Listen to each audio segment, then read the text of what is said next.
आपका मेरी चैनल अनुपम कथाएं में मैं आपके लिए एक नई कहानी लेकर आई हूँ जिसका शीर्षक है बेड़ी और इसके लेखक जयशंकर प्रसाद हैं। तो चलिए कहानी को शुरू करते हैं।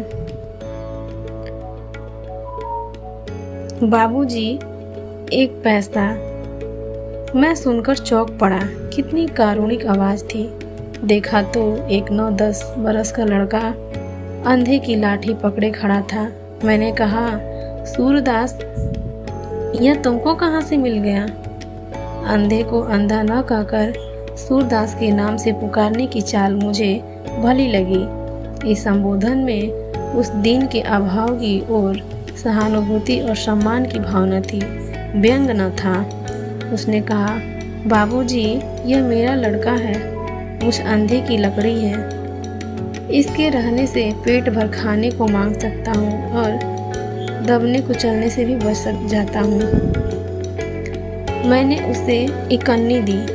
बालक ने उत्साह से कहा, आहा इकन्नी।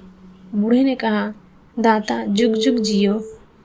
और आगे बढ़ा और सोचता जाता था, इतने कष्ट से जो जीवन बिता रहा है उसके विचार में भी जीवन ही सबसे अमूल्य वस्तु है। हे भगवान दीनानाथ, करी क्यों देरी?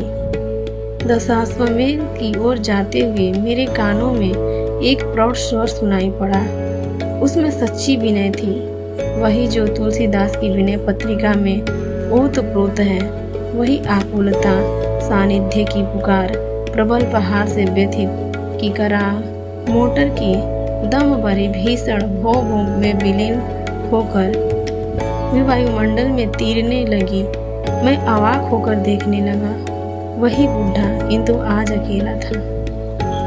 मैंने उसे कुछ देते हुए पूछा, क्यों जी, आज वह तुम्हारा लड़का कहाँ है?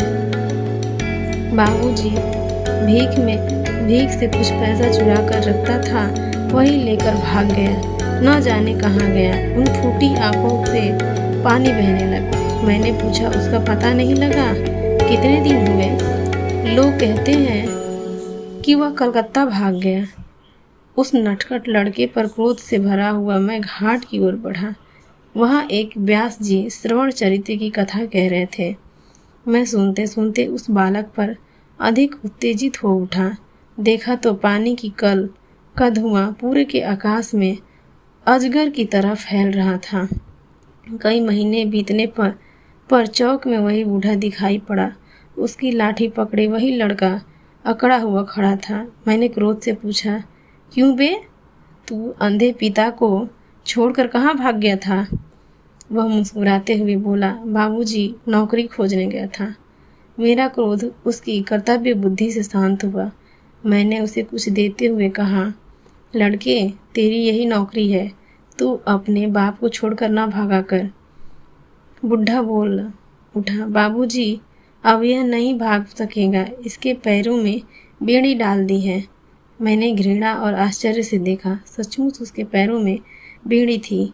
बालक बहुत धीरे धीरे चल सकता था। मैंने मन ही मन कहा, हे भगवान, भीख मंगवाने के लिए बाप अपने बेटे के पैर में बेड़ी भी डाल सकता है। और वह नटखट फिर भी मुस्कुराता था। संसार तेरी जय हो। मैं आगे बढ़ गया। मैं एक स्वजन की प्रतीक्षा में खड़ा था। आज नाव पर घूमने का उनसे निश्चय हो चुका था। गाड़ी मोटर तांगे टकराते टकराते भागे जा रहे थे। जब जैसे व्याकुल मैं दार्शनिक की तरह उनकी चंचलता की आलोचना कर रहा था। सीरस के वृक्ष की आड़ में फिर वही कंठ स्वर सुनाई पड़ा। बूढ़े ने कहा, बेटा, 3 दिन और न ले पैसा। मैंने रामदास से कहा है, 7 आने में तेरा कुर्ता बन जाएगा। अब ठंड पड़ने लगी है। उसने ठुनकते हुए कहा, नहीं, आज मुझे 2 पैसे दे दो, मैं कचालू खाऊंगा। वह देखो, उस पटरी पर बिक रहा है। बालक के मुंह और आंख में पानी भरा था।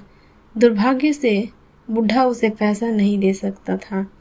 वह न देने के लिए हठ करता ही रहा, परंतु बालक की ही विजय हुई। वह पैसा लेकर सड़क की उस पटरी पर चला। उसके बेड़ी से जकड़े हुए पैर पैतरा काट कर चल रहे थे, जैसे युद्ध विजय के लिए। नवीन बाबू 40 मील की स्पीड से मोटर अपने हाथ से दौड़ा रहे थे। दर्शकों की चित्कार से बालक गिर पड़ा। भीड़ दौड़ी, मोटर निकल गई और यह बुढ़ा विकल हो रोने लगा। अंधा किधर जाए? एक ने कहा चोट अधिक नहीं, दूसरे ने कहा हत्यारे ने बेड़ी पहना दी है, नहीं तो क्यों चोट खाता।